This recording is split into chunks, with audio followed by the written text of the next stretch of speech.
नमस्कार, आप देख रहे हैं के न्यूज नेशनल और मैं हूं आपके साथ में शोभित पाठक। तो रुक करते हैं महत्वपूर्ण सुर्खियों पर। दिल्ली में एक्शन में बुलडोजर। शाहीन बाग के बाद आज न्यू फ्रेंड्स कॉलोनी और मंगोलपुरी में चल रही है बुलडोजर की कार्रवाई। दिल्ली से जियारत के लिए गए थे गरीब नवाज की दरगाह पर 20 लाख रुपए के जेवरात हुए चोरी। संतूर वादक पंडित शिव कुमार शर्मा का निधन। पिछले 6 महीनों से किडनी की समस्या से थे पीड़ित। मोहाली ब्लास्ट में हुआ टीएनटी का प्रयोग। डीजीपी बोले यह हमला हमारे लिए चैलेंज। ईडी ऑफिस पहुंची पूजा सिंघल। पति अभिषेक और सीए भी दिखे साथ। मनी लॉन्ड्रिंग मामले में चल रही है पूछताछ। दक्षिण दिल्ली नगर निगम 4 मई से अतिक्रमण विरोधी अभियान चला रहा है और इसके तहत आज न्यू फ्रेंड्स कॉलोनी और मंगोलपुरी में एसडीएमसी के बुलडोजर पहुंचे और अतिक्रमण हटाने का काम शुरू किया गया। आज चल रही एसडीएमसी की कार्रवाई में खास बात यह है कि यहां शाहीन बाग की तरह लोग विरोध के लिए सड़कों पर नहीं उतरे, बल्कि लोग अपने घरों में खड़े होकर बुलडोजर की कार्रवाई देख रहे हैं। और इससे पहले मंगोलपुरी और न्यू फ्रेंड्स कॉलोनी इलाके के कई लोगों ने अपने अवैध अतिक्रमण को पहले ही हटा लिया था। कार्रवाई शुरू होने से पहले ही दोनों इलाकों में बड़ी संख्या में सुरक्षा बल तैनात कर दिए गए थे ताकि किसी भी प्रकार का विरोध होने पर उससे निपटा जा सके। बताया जा रहा है कि मंगोलपुरी में 90% अतिक्रमण लोगों ने पहले ही हटा लिया था और जो बच गया था वह निगम ने हटाया। जानकारी के अनुसार मंगोलपुरी में अतिक्रमण हटाने की कार्रवाई खत्म हो चुकी है, जबकि न्यू फ्रेंड्स कॉलोनी में भारी सुरक्षा बल के बीच कार्रवाई की जा रही है। सुल्तानपुर माजरा से आम आदमी पार्टी के विधायक मुकेश अहलावत ने दिल्ली नगर निगम की कार्रवाई पर जो है कहा है कि जब लोगों ने इलाका खुद ही खाली कर दिया तो निगम यहां बुलडोजर दौड़ाकर लोगों को परेशान क्यों कर रहा है। हम इसके खिलाफ हैं और यह कार्रवाई रुकनी चाहिए। निगम को पहले यह साबित करना होगा कि वहां को अतिक्रमण था भी या नहीं। अजमेर स्थित ख्वाजा गरीब नवाज की दरगाह से जेवरात चोरी होने का मामला सामने आया है और इस बार चोर जायरीन के 20 लाख रुपए के जेवर लेकर फरार हो गए। दिल्ली के जायरीन ने इस मामले में अपने प्रतिनिधि के जरिए दरगाह थाने में शिकायत दी है। दरगाह थाना पुलिस ने मामला भी दर्ज कर जांच शुरू कर दी है। मिली जानकारी के मुताबिक नई दिल्ली डिफेंस कॉलोनी निवासी मोइन कुरैशी के प्रतिनिधि सैयद मोहम्मद नतीक ने दरगाह थाने में शिकायत दी है और उन्होंने कहा है कि उनके मेहमान नई दिल्ली डिफेंस कॉलोनी निवासी मोइन कुरैशी अपनी पत्नी नसीम मोइन कुरैशी के साथ जियारत के लिए दरगाह पहुंचे थे। सोमवार को दरगाह के अंदर आस्ताने में जियारत के दौरान बैग से 20 लाख रुपए के जेवर चोर उड़ा ले गए। बैग में गले का हार सहित अन्य जेवरात थे। चोरों ने भीड़ का फायदा उठाकर वारदात को अंजाम दिया है। दरगाह थाना पुलिस ने मुकदमा भी दर्ज कर जांच शुरू कर दी है। जायरीन परिवार जयपुर में हुई शादी के बाद अजमेर जियारत के लिए पहुंचा था। दरगाह के थाना अधिकारी दलबीर सिंह फौजदार ने बताया कि मामले में परिवादी के प्रतिनिधि ने शिकायत दी है और इस तरह की बड़ी चोरियां आस्ताने में हो रही हैं। वहां कोई सीसीटीवी कैमरे नहीं लगे हैं। पुलिस ने वहां कैमरे लगाने की भी मांग की है। इसके बाद भी कार्रवाई नहीं हुई। इसका फायदा चोर उठा रहे हैं। भारतीय संगीतकार और संतूर वादक पंडित शिव कुमार शर्मा का मुंबई में कार्डियक अरेस्ट के कारण निधन हो गया। वह 84 वर्ष के थे और वह पिछले 6 महीने से किडनी संबंधी समस्याओं से पीड़ित थे और डायलिसिस पर थे। पंडित शिव कुमार शर्मा के सचिव दिनेश द्वारा दी गई जानकारी के मुताबिक पंडित शिव कुमार शर्मा का निधन प्रातः 8:30 बजे के करीब हुआ। वहीं उनका अंतिम संस्कार उनके आवास राजीव आप जैग रोड और पाली हिल बांद्रा पर होगा। हालांकि अभी तक अंतिम संस्कार के समय की घोषणा नहीं की गई। आपको बता दें कि पंडित शिव कुमार शर्मा का सिनेमा जगत में अहम योगदान रहा है। बॉलीवुड में शिवहरी नाम से मशहूर शिव कुमार शर्मा और हरि प्रसाद चौरसिया की जोड़ी ने कई सुपरहिट गानों में संगीत दिया था। इसमें से सबसे प्रसिद्ध गाना फिल्म चांदनी का मेरे हाथों में 9 चूड़ियां रहा, जो दिवंगत अभिनेत्री श्रीदेवी पर फिल्माया गया था। प्राप्त जानकारी के मुताबिक पंडित शिव कुमार शर्मा का 15 मई को जो है एक अटैक आया था। सूत्रों के सरताज को सुनने के लिए कई लोग बेताब थे। शिवहरी कुमार शर्मा और हरि प्रसाद की जुगलबंदी से अपनी शाम रौनक करने के लिए लाखों लोग इंतजार कर रहे थे, लेकिन अफसोस इवेंट से कुछ दिन पहले ही शिव कुमार शर्मा ने इस दुनिया को हमेशा के लिए अलविदा कह दिया। विशाल डडलानी ने दुख जताते हुए लिखा कि संगीत जगत को एक और बड़ी क्षति।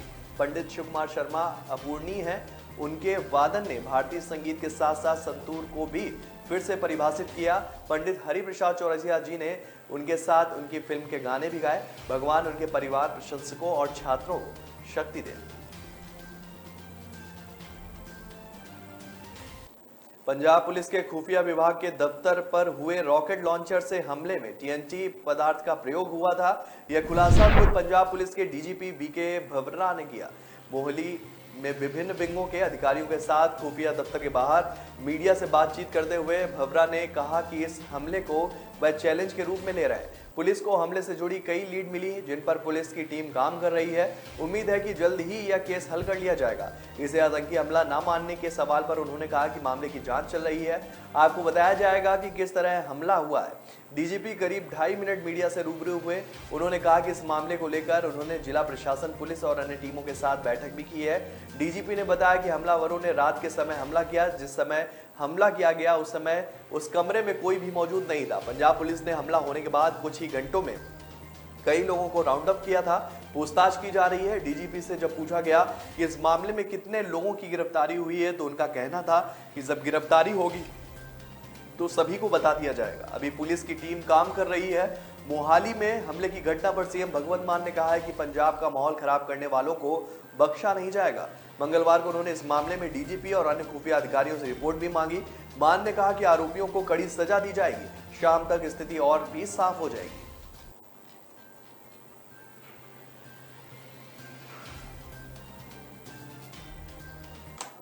आईएएस अधिकारी पूजा सिंघल अपने पति अभिषेक झा के साथ ईडी के जोनल ऑफिस पहुंच गई। कल ईडी ने उनको सम्मन जारी किया था। पूजा सिंघल के खिलाफ मनरेगा घोटाले के पैसों की मनी लॉन्ड्रिंग की जांच ईडी कर रही है और इसी मामले में ईडी ने पूजा सिंघल से जुड़े 18 से ज्यादा ठिकानों पर छापेमारी की थी। सूत्रों के अनुसार छापेमारी के दौरान ईडी को पूजा सिंघल के पति अभिषेक झा के पल्स अस्पताल से 20 से ज्यादा शेल कंपनियों की जानकारी मिली है, जिसके जरिए काली कमाई को सफेद किया जाता था। वहीं इसके साथ बेनामी संपत्ति के कागजात भी मिले। 150 करोड़ से ज्यादा के निवेश की दस्तावेज सामने आए हैं। बताया जा रहा है कि पूजा सिंघल के सीए सुमन के आवास से 19 करोड़ कैश मिला। एक डायरी भी हाथ लगी जिसमें कई बड़े लोगों के नाम भी शामिल है। इन सब से जुड़े सवाल आज पूजा सिंघल से पूछे गए। पूजा सिंघल, उनके पति अभिषेक झा और सीए सुमन से पूछताछ की गई। खूंटी व चतरा में 18 करोड़ के मनरेगा घोटाले का आरोप पूजा सिंघल पर है। तब वह चतरा की उपायुक्त थी। वहीं पूजा सिंघल के पति अभिषेक झा, सीए सुमन से 2 दिन ईडी अपने जोनल ऑफिस में पूछताछ की। इस दौरान ईडी के साथ आयकर विभाग की इन्वेस्टिगेशन यूनिट के अधिकारी भी शामिल रहे। तो ब्रेक पर जाने से पहले रुक करते हैं महत्वपूर्ण सुर्खियों पर। दिल्ली में एक्शन में बुलडोजर। शाहीन बाग के बाद आज न्यू फ्रेंड्स कॉलोनी और मंगोलपुरी में चल रही है बुलडोजर की कार्रवाई। दिल्ली से जियारत के लिए गए थे गरीब नवाज की दरगाह पर 20 लाख रुपए के जेवरात हुए चोरी। संतूर वादक पंडित शिव कुमार शर्मा का निधन। पिछले 6 महीनों से किडनी की समस्या से थे पीड़ित। मोहाली ब्लास्ट में हुआ टीएनटी का प्रयोग। डीजीपी बोले यह हमला हमारे लिए चैलेंज। ईडी ऑफिस पहुंची पूजा सिंघल, पति अभिषेक और सीए भी दिखे साथ। मनी लॉन्ड्रिंग मामले में चल रही है पूछताछ। कामयाबी की असली पहचान तभी होती है जब उसकी बुनियाद मजबूत हो, क्योंकि जिन्हें खुद पर भरोसा हो उनकी ताकत कभी कम नहीं होती है। इसलिए भरोसा करिए सिर्फ विकी पावर प्लस टीएमटी बात पर। अब घर बनेगा स्ट्रॉन्ग, चलेगा लाइफ लॉन्ग। ब्रेक के बाद फिर स्वागत है आपका। रुक करते हैं आगे की खबरों पर। सांसद नवनीत राणा का लीलावती अस्पताल में एमआरआई के फोटो वायरल होने पर शिवसेना उन पर आक्रामक होते दिखाई दे रही है। आज शिवसेना विधायक मनीषा कायंदे ने पूर्व मेयर किशोरी पेटेकर और युवा सेना नेता राहुल कनल मुंबई के बांद्रा पुलिस स्टेशन में शिकायत दर्ज करवाने पहुंच गए। शिवसेना ने नवनीत राणा के सिटी स्कैन वाले फोटो के वायरल होने पर कहा कि ऐसा लग रहा है कि अस्पताल में कोई सी ग्रेड की फिल्म चल रही हो। शिवसेना ने अस्पताल पर नियमों की अनदेखी करने का भी आरोप लगाया। शिवसेना विधायक मनीषा कायंदे ने बातचीत में कहा कि लीलावती अस्पताल में क्या किसी सी ग्रेड फिल्म की शूटिंग चल रही थी कि हर जगह कैमरे लगे हुए थे और अस्पताल के नियमों की पूरी तरह से अनदेखी की गई है। उन्होंने आगे कहा कि कई गलतियां उन्होंने की है और शूटिंग वालों ने भी की है। कायदे ने आगे कहा कि अगर आप अस्पताल के अपने प्राइवेट रूम में हैं तो फोटो निकालते हैं तो उनसे हमारा कोई भी ऐतराज नहीं है, पर एमआरआई सेंटर में इस तरह के फोटो निकालना जानलेवा है। कायदे ने कहा कि एमआरआई रूम के अंदर मोबाइल फोन ले जाना था या हथियार ले जाना, दोनों ही वर्जित है। ऐसे में पुलिस को अस्पताल से सीसीटीवी फुटेज हासिल कर नवनीत राणा और जिस शख्स ने भी तस्वीर निकाली है उस पर एफआईआर दर्ज करना चाहिए।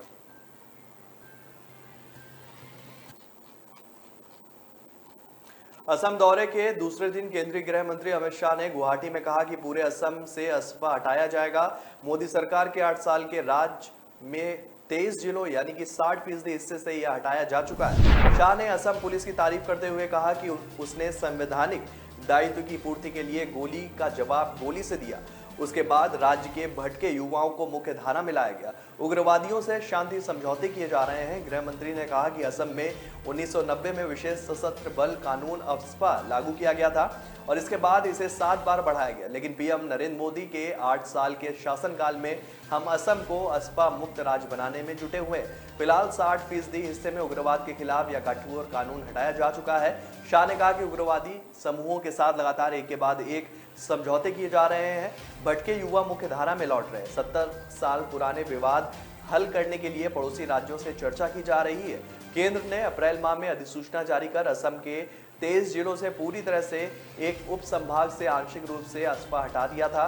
असम के 9 जिलों तिनसुकिया, डिब्रूगढ़, चराईदेव, शिवसागर, जोरहाट, गोलाहाट, कार्बी आंगलोंग, वेस्ट कार्बी आंगलोंग और दीमा हासलो और कछार जिले में लखीमपुर संभाग में असपा लागू रहेगा। पूर्वोत्तर के बड़े हिस्से से सशस्त्र बल विशेष अधिकार कानून असपा हटाने के केंद्र के फैसले के बाद यह कानून अब सिर्फ 31 जिलों में पूरी तरह से व 12 में आंशिक रूप से प्रभावी है। कांग्रेस महासचिव प्रियंका गांधी वाड्रा ने केंद्र सरकार पर निशाना साधा है। उन्होंने ट्वीट करते हुए लिखा कि लखीमपुर किसान नरसंहार में सबसे महत्वपूर्ण पहलू था गृह राज्य मंत्री अजय मिश्र का धमकी वाला भाषण और भाजपा सरकार ने किसानों के साथ खड़े होने के बजाय उनका समर्थन किया। उन्होंने लिखा कि भाजपा सरकार ने अपने मंत्री की लाठी मजबूत की है। न्याय का संघर्ष जारी है। पीड़ित किसान परिवार व हम सब मिलकर न्याय की लौ बुझने नहीं देंगे। आपको बता दें कि सोमवार को इलाहाबाद हाईकोर्ट की लखनऊ पीठ ने लखीमपुर हिंसा मामले में अंकित दास, लवकुश, सुमित जायसवाल, शिशुपाल की जमानत अर्जी खारिज करते हुए अहम टिप्पणी की थी। न्यायमूर्ति दिनेश कुमार सिंह ने अपने आदेश में कहा कि जैसा कि प्रस्तुत किया गया है, यह घटना नहीं होती अगर केंद्रीय गृह राज्य मंत्री ने कथित धमकी भरा बयान नहीं दिया होता, जैसा कि जांच एजेंसियों की ओर से दायर जवाबी हलफनामे में बताया गया है और चार्जशीट में भी उल्लेख किया गया। न्यायमूर्ति दिनेश कुमार सिंह ने कहा कि आरोप पत्र में केंद्रीय मंत्री के बेटे और अन्य आरोपियों के खिलाफ भारी सबूतों का खुलासा होगा, जिसे क्रूर, शैतानी, बर्बर, विभत्स और अमानवीय करार दिया गया। इनकी कथित कायरतापूर्ण हरकत से 5 लोगों की जान चली गई। आरोप पत्र में कहा गया कि किसान आंदोलन कर रहे थे और वे केंद्रीय गृह राज्य मंत्री के उस बयान के खिलाफ शांतिपूर्ण विरोध कर रहे थे, जिसमें कथित तौर पर कहा गया है कि किसानों को खीरी जिले से खदेड़ दिया जाएगा। राज्य सरकार की तरफ से अपर महाधिवक्ता विनोद कुमार शाही ने भी इस सभी की जमानत का विरोध किया।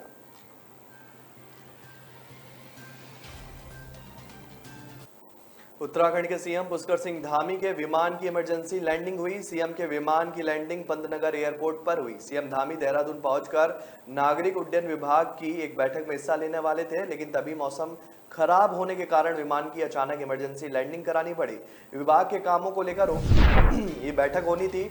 उत्तराखंड के सीएम पुष्कर सिंह धामी मंगलवार को सचिवालय में नागरिक उड्डयन विभाग की बैठक में हिस्सा लेने जा रहे थे, लेकिन तभी उनके विमान की इमरजेंसी लैंडिंग कराई गई। बताया जा रहा है कि नागरिक उड्डयन विभाग की ये अहम बैठक होने वाली थी। इस विभाग में हो रहे कामों के संबंध में सीएम बैठक के दौरान अधिकारियों से जानकारी लेने वाले थे। उन्होंने बताया कि मौसम खराब होने के कारण यह इमरजेंसी लैंडिंग हुई है। उत्तराखंड में सोमवार से मौसम खराब है और बारिश हो रही है, जिसकी वजह से आसमान में बादल घिरे हुए हैं और ऐसे में हेलीकॉप्टर आगे नहीं बढ़ पाया, जिसकी वजह से जोखिम नहीं उठाते हुए पंतनगर एयरपोर्ट पर हेलीकॉप्टर की इमरजेंसी लैंडिंग करानी पड़ी। पंजाब एवं हरियाणा हाईकोर्ट से बीजेपी के युवा नेता तेजिंदर सिंह बग्गा को बड़ी राहत मिली है। हाईकोर्ट ने मंगलवार को तेजिंदर बग्गा के मामले की सुनवाई करते हुए 5 जुलाई तक उनकी गिरफ्तारी पर रोक लगा दी है। पंजाब सरकार की तरफ से सीसीटीवी फुटेज की प्रिजर्व करने की मांग की गई है। हरियाणा सरकार ने पीपली थाने की सीसीटीवी फुटेज कोर्ट को भी सौंपी है और इस पर अब अगली सुनवाई 5 जुलाई को होगी। इससे पहले पंजाब और हरियाणा उच्च न्यायालय ने शनिवार रात निर्देश दिया था कि तेजिंदर पाल सिंह बग्गा के खिलाफ कोई दंडनात्मक कदम न उठाया जाए। दिल्ली भाजपा के नेता ने मोहाली की एक अदालत द्वारा दिन में जारी गिरफ्तारी वारंट पर रोक लगाने की मांग को लेकर उच्च न्यायालय में याचिका दायर की थी। पंजाब पुलिस द्वारा पिछले महीने उनके खिलाफ दर्ज एक मामले के संबंध में मोहाली की अदालत द्वारा गिरफ्तारी वारंट जारी करने के कुछ घंटों बाद बग्गा ने इसे चुनौती देते हुए उच्च न्यायालय का रुख किया। न्यायमूर्ति अनूप चितकारा ने आधी रात से ठीक पहले आवश्यक आधार पर बग्गा की याचिका पर अपने आवास पर सुनवाई की। बग्गा के वकील चेतन मित्तल ने उच्च न्यायालय के आदेश पर कहा कि 10 मई तक कोई भी दंडात्मक कदम नहीं। पंजाब पुलिस ने भड़काऊ बयान देते दुश्मनी को बढ़ावा देने और आपराधिक धमकी देने के आरोप में तेजिंदर पाल सिंह बग्गा के खिलाफ मामला दर्ज किया था। तो ब्रेक पर जाने से पहले रुक करते हैं महत्वपूर्ण सुर्खियों पर। दिल्ली में एक्शन में बुलडोजर। शाहीन बाग के बाद आज ड्यू फ्रेंड्स कॉलोनी और मंगोलपुरी में चल रही है बुलडोजर की कार्रवाई। दिल्ली से जियारत के लिए गए थे गरीब नवाज की दरगाह पर 20 लाख रुपए के जेवरात हुए चोरी। संतूर वादक पंडित शिव कुमार शर्मा का निधन। पिछले 6 महीनों से किडनी की समस्या से थे पीड़ित। मोहाली ब्लास्ट में हुआ टीएनटी का प्रयोग। डीजीपी बोले यह हमला हमारे लिए चैलेंज।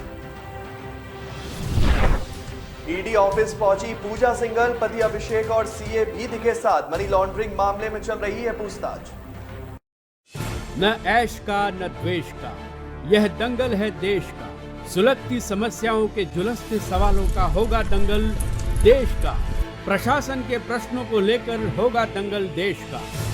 शिक्षा, स्वास्थ्य, समाज, कानून और व्यवस्था के आज क्या है हालात। सोमवार से शुक्रवार रोज रात 8 बजे जलपा क्षत्रिय के साथ दंगल देश का। ब्रेक के बाद फिर स्वागत है आपका। रुक करते हैं आगे की खबरों पर।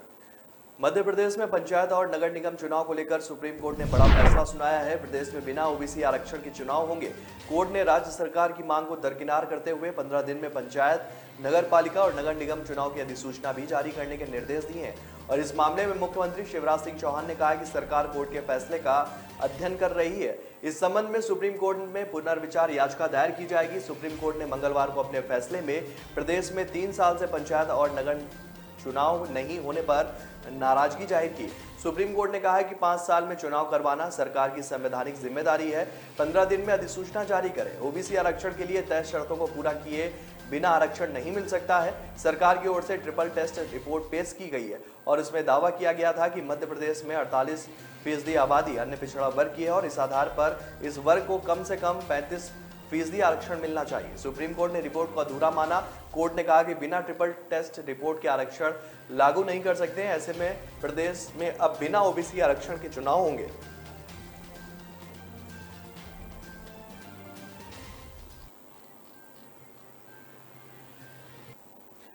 नोएडा अथॉरिटी की सीईओ रितु महेश्वरी को सुप्रीम कोर्ट ने बड़ी राहत दी है। सर्वोच्च न्यायालय ने उनके खिलाफ गैर जमानती वारंट पर रोक लगा दी है। यह वारंट इलाहाबाद हाईकोर्ट की ओर से जारी किया गया था। इलाहाबाद हाईकोर्ट ने पहले आदेश दिया था कि अवमानना के एक मामले में रितु महेश्वरी को गिरफ्तार कर कोर्ट में पेश किया जाएगा। इससे पहले मामले की सुनवाई करते हुए सोमवार को सुप्रीम कोर्ट ने रितु महेश्वरी को कड़ी फटकार लगाई थी। कोर्ट ने कहा था कि उत्तर प्रदेश के अधिकारी अदालत का सम्मान नहीं करते और इलाहाबाद हाई कोर्ट के आदेशों के खिलाफ उनका सुप्रीम कोर्ट पहुंचना रूटीन बन गया है। चीफ जस्टिस ने कहा था कि अगर आप हाई कोर्ट के आदेश का पालन नहीं करती हैं तो आपको इसका नतीजा झेलना होगा। उन्हें हाई कोर्ट में पेश होने दिया जाए। वकील ने कहा था कि उनके 2 बच्चे हैं। जवाब में चीफ जस्टिस ने कहा कि आप हाई कोर्ट से आग्रह कीजिए। सुप्रीम कोर्ट ने कहा था कि हर रोज एक अधिकारी कोर्ट आ जाता है, यह क्या है? आप अदालत के आदेश का सम्मान नहीं करते। भूमि अधिग्रहण से संबंधित अवमानना मामले में अदालत में पेश न होने पर गत गुरुवार को इलाहाबाद हाईकोर्ट ने उनके खिलाफ गैर जमानती वारंट जारी किया था। हाईकोर्ट ने पुलिस को महेश्वरी को गिरफ्तार कर 13 मई को अगली सुनवाई में अदालत में पेश करने का निर्देश भी दिया था।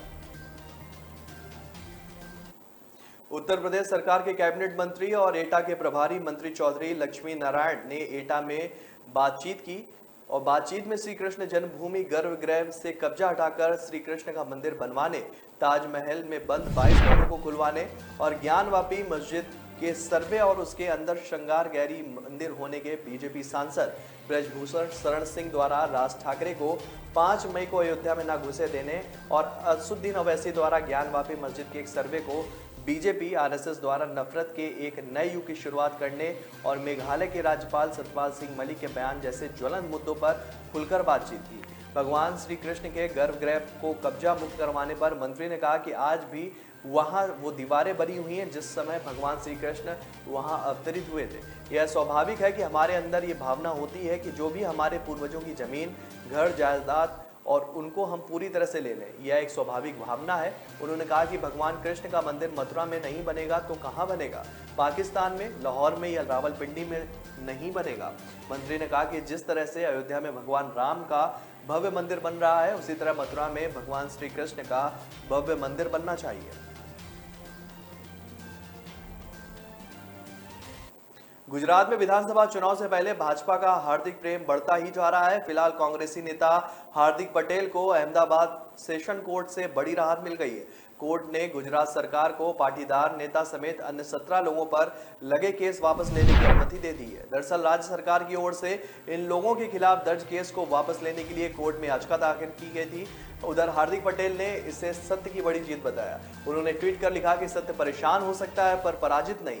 हालांकि विधानसभा चुनाव से कुछ महीने पहले हो रहे इन घटनाक्रमों ने कांग्रेस में हलचल बढ़ा दी है। यह मामला 2017 से जुड़ा हुआ है। तब नगर पार्षद परेश पटेल ने पाटीदार नेता हार्दिक पटेल समेत 21 लोगों के खिलाफ तोड़फोड़, उपद्रव फैलाने का केस दर्ज कराया था। उन्होंने कहा था कि हार्दिक और उसके समर्थक उनके घर के सामने जुटे और अंदर प्रवेश किया और परिसर में तोड़फोड़ की। सत्र न्यायालय ने अपने आदेश में एफआईआर में नामित सभी 21 आरोपियों को रिहा करने का आदेश दिया है। इससे पहले मेट्रोपॉलिटन कोर्ट ने अप्रैल में सरकार की अर्जी को खारिज कर दिया था। इसके बाद सरकार मामले को लेकर सत्र न्यायालय पहुंची थी। हार्दिक पटेल के सुर पिछले कुछ दिनों से बदले हुए नजर आ रहे हैं। वे पहले ही आरोप लगा चुके हैं कि गुजरात कांग्रेस के स्थायी नेता न खुद काम कर रहे हैं और न ही किसी को काम करने देना चाहते हैं।